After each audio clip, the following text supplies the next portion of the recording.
Hello hi welcome back to my channel Khushi Addison blogs. ನಾನಿವತ್ತು ನಮ್ಮ ಚಾನಲಲ್ಲಿ ನಾನೊಂದು ಕಾಯಿ ಹೋಳಿಗೆ ಮಾಡ್ತಿದ್ದೀನಿ. ಬನ್ನಿ ಅದು ಯಾವ ಥರ ಮಾಡೋದು ಅಂತ ನನ್ನ ಸ್ಟೈಲಲ್ಲಿ ನಾನು ಹೇಳ್ಕೊಡ್ತೀನಿ. ಬನ್ನಿ, ಮೊದಲಿಗೆ ಒಂದು ತೆಂಗಿನಕಾಯಿನ ತುರಿದು ಇಟ್ಕೊಂಡಿದ್ದೀನಿ, ಹಾಗೆ ಒಂದು ಸ್ವಲ್ಪ ಉರಿಗಡಲೆ ಪೌಡರ್. ಬನ್ನಿ ಇನ್ನು ಪ್ರಾಸೆಸ್ ಸ್ಟಾರ್ಟ್ ಮಾಡ್ಕೊಂಬಿಡೋಣ. ಒಂದು ಪಾತ್ರೆ ಇಟ್ಟು ಈಗ ಒಂದು ಕುಟ್ಟದಂತಹ ಒಂದು ಉಂಡೆಯಷ್ಟು ಬೆಲ್ಲನ ಹಾಕ್ತಿದ್ದೀನಿ, ಹಾಗೆ ಒಂದು ಸ್ವಲ್ಪ ನೀರು ಹಾಕ್ಕೊಂಡು ಇದು ಕ್ಲೀನಾಗಿ ಪಾಕ ಬರೋವರೆಗೂ ಕ್ಲೀನಾಗಿ ಎಲ್ಲನೂ ಕಲಿಸ್ತಾನೆ ಇರೋಣ. ಕಲಿಸ್ಲಿಲ್ಲ ಅಂತಂದರೆ ತಳ ಹಿಡಿಯೋ ಚಾನ್ಸಸ್ ಇರುತ್ತೆ. ಸೊ ಹಾಗಾಗಿ ಪಾಕ ಬರೋವರೆಗೂ ಎಲ್ಲ ಕ್ಲೀನಾಗಿ ಕಲಿಸ್ಕೊಳ್ಳೋಣ. ನೋಡಿ ಈ ಥರ ಇದಿನ್ನು ಪಾಕ ಬರಬೇಕು. ಇದು ಪಾಕ ಬರೋ ಒಳಗಡೆ ನೀವು ನನ್ನ ಚಾನಲ್ನ ಸಬ್ಸ್ಕ್ರೈಬ್ ಮಾಡ್ಕೊಳ್ಳಿ, ಹಾಗೆ ನನ್ನ ವೀಡಿಯೋಸ್ಗೊಂದು ಲೈಕ್ ಮಾಡಿ. ನಮ್ಮ ವೀಡಿಯೋಸ್ ಇಷ್ಟ ಆದಲ್ಲಿ ನಿಮ್ಮ ಫ್ರೆಂಡ್ಸ್ ಆ್ಯಂಡ್ ಫ್ಯಾಮಿಲಿ ಮೆಂಬರ್ಸ್ಗೆ ಶೇರ್ ಮಾಡಿ. ನೋಡಿ ಪಾಕ ಬರೋದನ್ನು ನಾವು ಈ ಥರ ಚೆಕ್ ಮಾಡ್ಕೋಬೋದು. ಒಂದು ಬೌಲಲ್ಲಿ ಒಂದು ಸ್ವಲ್ಪ ನೀರು ಹಾಕ್ಕೊಂಡು ಈ ಬೆಲ್ಲ ಕುದೀತಾ ಇರೋದನ್ನು ಇದರಲ್ಲಿ ಹಾಕ್ಕೊಂಡಾಗ ಈ ಥರ ಉಂಡೆ ಬಂದಾಗ ಇದು ಪಾಕ ಬಂದಿದೆ ಅಂತ ಅರ್ಥ. ನೋಡಿ ಈ ಥರ ಪಾಕ ಬಂತಲ್ಲ, ಈಗ ನಾವು ಒಂದು ಸ್ವಲ್ಪ ಗಸಗಸೆ ಒಂದು 2 ಸ್ಪೂನಷ್ಟು ಹುರಿದಿಟ್ಕೊಂಡ್ರೆ ಅಂತ ಗಸಗಸೆ ಹಾಕ್ತಿದ್ದೀನಿ. ಇದು ನಾವು ಹೋಳಿಗೆ ತಿನ್ನಬೇಕಾದಾಗ ಒಂದು ಸ್ವಲ್ಪ ಚೆನ್ನಾಗಿರೋ ಫ್ಲೇವರ್ ಬರುತ್ತೆ. ಬನ್ನಿ, ಈಗ ತುರಿದಂಥ ಹಸಿ ಕೊಬ್ಬರಿ, ಇಲ್ಲಿ ನಾನು ಒಂದು ತೆಂಗಿನಕಾಯಿ ಅಷ್ಟು ಫುಲ್ ತೊಗೊಂಡಿದ್ದೀನಿ. ಇದನ್ನೆಲ್ಲ ಕ್ಲೀನಾಗೆಲ್ಲ ಮಿಕ್ಸ್ ಮಾಡಬೇಕು. ಇದರಲ್ಲಿರುವಂಥ ತೇವಾಂಶ ಬಿಟ್ಟು ಇದೆಲ್ಲ ಒಂದು ಸ್ವಲ್ಪ ಲೈಟಾಗಿ ಡ್ರೈ ಆಗೋ ಟೈಮಲ್ಲಿ ನಾವು ಸ್ಟವ್ ಕಟ್ಟಬೇಕಾಗುತ್ತೆ. ಬನ್ನಿ ನಾನು ತೋರಿಸ್ಕೊಡ್ತೀನಿ ಯಾವ ಥರ ಅಂತ. ನೋಡಿ ಎಲ್ಲನೂ ಮಿಕ್ಸ್ ಆಗ್ತಿದೆ ಅಲ್ವಾ, ಇದಿನ್ನೂ ಕ್ಲೀನಾಗೆಲ್ಲ ಇವಾಗ ಬರೀ ಮಿಕ್ಸ್ ಆಗಿದೆ ಅಷ್ಟೇ. ಇದರಲ್ಲಿರುವಂತಹ ಈ ತೇವದ ಅಂಶ ಬಿಟ್ಕೊಳ್ತಿದೆ. ನೋಡಿ ಈ ಥರ ಎಲ್ಲ ಡ್ರೈ ಆಗ್ತಿದೆ. ನಮಗೆ ಇಲ್ಲಿ ಉಂಡೆ ಮಾಡಿದಾಗ ಉಂಡೆ ಮಾಡೋ ಹದಕ್ಕೆ ಬಂದಿದ್ದರೆ ಸಾಕಾಗುತ್ತೆ. ಇದು ತುಂಬಾ ಡ್ರೈ ಆಗೋಗೋದು ಬೇಡ. ತುಂಬ ಡ್ರೈ ಆದಾಗ ಆರಿದ್ಮೇಲೆ ಇನ್ನೂ ಗಟ್ಟಿಯಾಗೋಗುತ್ತೆ. ಆಮೇಲೆ ನಾವು ಒಬ್ಬಟ್ಟು ತಟ್ಟೋದಕ್ಕೆ ಬರೋಲ್ಲ. ಸೊ ಹಾಗಾಗಿ ನೋಡ್ಕೊಳ್ಳಿ. ಒಂದು ಸ್ವಲ್ಪ ಬಿಸಿಯಲ್ಲಿ ತಣ್ಣಕ್ಕೆ ಅಂದರೆ ಒಂದು ಸ್ವಲ್ಪ ಈ ಥರ ಇದ್ದಾಗ ನೀವು ಸ್ಟಾಪ್ ಮಾಡಿಕೊಂಡಾಗ ಅದು ಆರಿದ್ಮೇಲೆ ಗಟ್ಟಿ ಆಗುತ್ತೆ.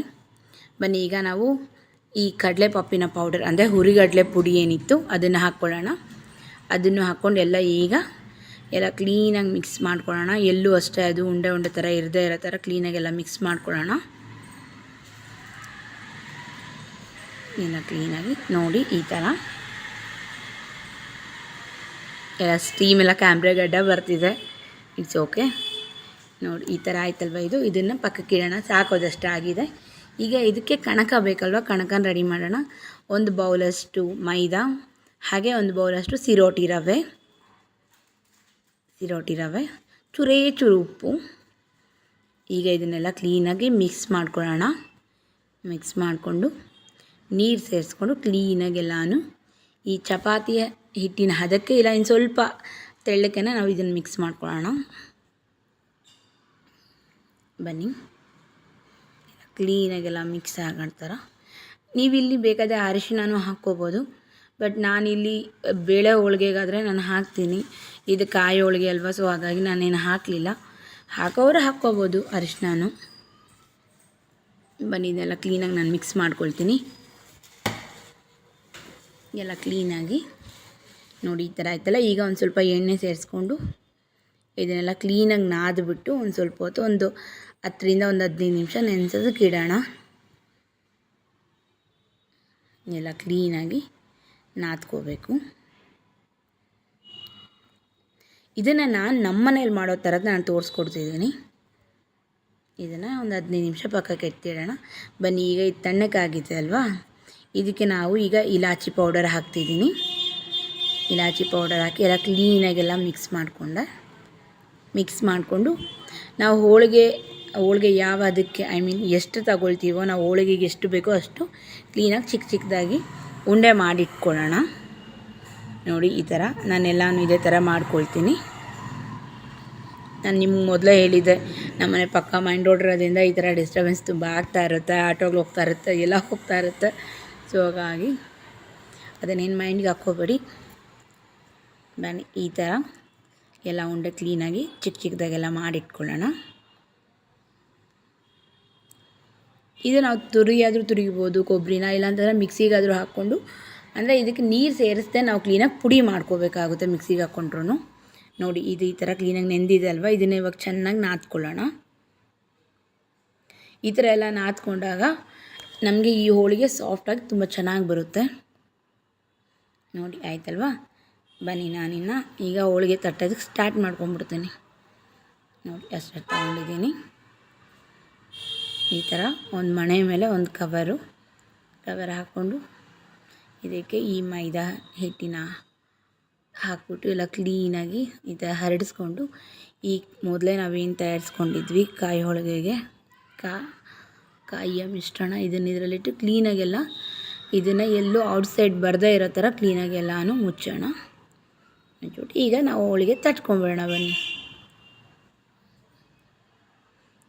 ಎಷ್ಟು ತೆಳ್ಳಕ್ಕಾಗುತ್ತೋ ಅಷ್ಟು ತೆಳ್ಳಕ್ಕೂ ಈಗ ನೀವು ಲಟ್ಟಿಸ್ಕೊಳ್ಳಿ. ಅಂದರೆ ಈ ಥರ ತೀಡ್ಕೊಳ್ಬೋದು, ಇಲ್ಲ ಚಪಾತಿ ಕಟ್ಟಿಗೆ ಇರುತ್ತೆ ಅಂದರೆ ಲಟ್ಟಣಿಗೆ ಇರುತ್ತಲ್ವ ಅದರಲ್ಲೂ ನೀವು ಕ್ಲೀನಾಗೆಲ್ಲನೂ ನಾದ್ಕೋಬೋದು. ನಾನು ಈ ಥರ ಕೈಯಲ್ಲೇ ಮಾಡಿದ್ದೀನಿ. ಬನ್ನಿ ಈಗ ಹೆಂಚೆಲ್ಲ ಸುಟ್ಟಿದೆ, ಹಾಕೋಣ. ಹೆಂಚು ಕ್ಲೀನಾಗಿ ಕಾದಿದೆ.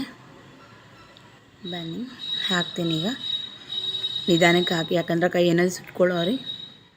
ಸೊ ನಿಧಾನಕ್ಕೆ ಹಾಕ್ಕೊಂಡು ಇದನ್ನು ಮೈನ್ ಈ ಹೋಳಿಗೆ ಇದೆಲ್ಲ ಸುಡೋದು ಹೆಂಗೆ ಗೊತ್ತಾ, ಒಂದು ಸೈಡು ಕ್ಲೀನಾಗಿ ಬೆಂದ ಮೇಲೆ ಇದನ್ನು ಟರ್ನ್ ಮಾಡಬೇಕಂತೆ. ನೋಡಿ ಈಗ ನಮ್ಮ ಟೇಸ್ಟಿಯಾದಂತಹ ಕಾಯಿ ಹೋಳಿಗೆ ರೆಡಿ ಆಗ್ತಿದೆ. ಒಂದು ಸ್ವಲ್ಪ ಎಣ್ಣೆ ಹಾಕ್ಕೊಂಬಿಡೋಣ.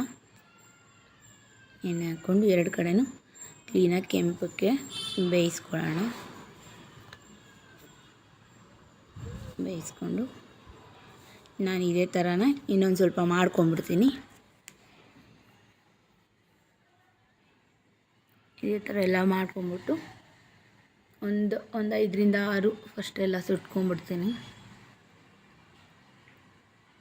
ಇದಂತೂ ತುಂಬ ಚೆನ್ನಾಗಿರುತ್ತೆ. ನಾನು ಈ ಕಾಯಿ ಹೋಳಿಗೆ ಮಾಡೋದಕ್ಕೆ ಮೈನ್ ರೀಸನ್ ಏನು ಗೊತ್ತಾ, ಊರಲ್ಲಿ ಜಾತ್ರೆ ಇತ್ತಲ್ವ, ತುಂಬ ತೆಂಗಿನಕಾಯಿ ಹೊಡೆದಿದ್ವಾ. ಇನ್ನು ಅದನ್ನು ನಾನು ಏನು ಮಾಡಲಿ, ಅದು ಫ್ರಿಜ್ಜಲ್ಲಿ ಇಟ್ಕೊಂಡ್ರೆ ಎಷ್ಟಂತ ಸ್ಟೋರ್ ಮಾಡೋಕ್ಕಾಗುತ್ತೆ. ಸೊ ಹಾಗಾಗಿ ಈ ಥರ ಮಾಡಿ ಈ ಒಂದು ನಾವು ಕಣಕ ಏನು ರೆಡಿ ಮಾಡ್ತೀವಿ ಅಂದರೆ ಪೂರ್ಣ ಅಂತೀವಲ್ಲ, ಅದನ್ನು ಏನು ರೆಡಿ ಮಾಡಿರ್ತೀವಿ ಅದು ನಾವು ತುಂಬ ದಿನವೂ ಇಟ್ಕೋಬೋದು. ಅದೇನು ಪ್ರಾಬ್ಲಮ್ ಇರೋಲ್ಲ. ಒಂದು 15ರಿಂದ 20 ದಿವಸನೂ ಇಡ್ಬೋದು ಫ್ರಿಜ್ಜಲ್ಲಿ. ಸೊ ಹಾಗಾಗಿ ನಾನು ಈ ಥರ ಎಲ್ಲ ಮಾಡಿ ಇಟ್ಕೊಂಡ್ಬಿಟ್ಟೆ. ನಮ್ಗೆ ಯಾವಾಗ ಬೇಕೋ ಅವಾಗ ಬಿಸಿ ಬಿಸಿ ಸುಟ್ಕೊಂಡ್ರೆ ಆಯಿತು ಅಂತ ನಾನು ನೋಡಿದ್ರೆ ಎಷ್ಟೊಂದು ತೆಳ್ಳಗೆ ಬಂದಿದೆ ಅಲ್ವಾ. ಇಷ್ಟ ರೀ. ಇದಕ್ಕೆ ಒಂದು ಸ್ವಲ್ಪ ತುಪ್ಪ ಹಾಕ್ಕೊಂಡು ತಿಂತಿದ್ರೆ ಮಜಾನೇ ಬೇರೆ ಅಲ್ವಾ. ಒಂದ್ಸಲ ನೀವು ಟ್ರೈ ಮಾಡಿ, ನಾನು ಹೇಳ್ಕೊಟ್ಟಿರೋ ರೀತಿ ನಿಮ್ಗೆ ಯಾವ ಥರ ಬಂತು ನೀವು ಅದನ್ನು ನನ್ನ ಕಮೆಂಟ್ ಸೆಕ್ಷನಲ್ಲಿ ಹೇಳ್ಬೋದು. ಬನ್ನಿ, ಟೇಸ್ಟ್ ಅಂತೂ ತುಂಬ ಚೆನ್ನಾಗಿದೆ. Thanks for watching my video. Thank you so much. Bye.